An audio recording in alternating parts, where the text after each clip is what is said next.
Welcome to the Slop Farm. Enjoy the video. You start by opening the System Restore tools immediately.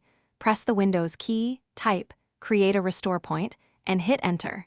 You need administrator access, so accept the user account control prompt when it appears. Once done, you'll be on the System Properties window focused on System Protection. This is where restore points are listed and managed.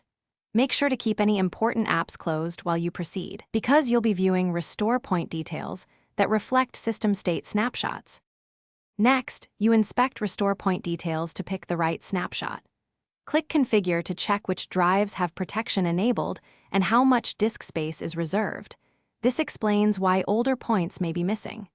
Then click System Restore and choose Next to load the list of available restore points. Once the list appears, sort by date or description so you can compare timestamps and any included app installs. This helps you choose a restore point that predates the issue you want to fix. To finish, pick the appropriate restore point, click Next, and then Finish to initiate the restore. You must save any open work first because the process will restart your PC. Expect it to take roughly 15 to 60 minutes depending on image size.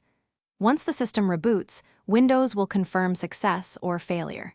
If you see no restore points, check that protection is enabled, allocated disk space isn't 0, and system protection services are running.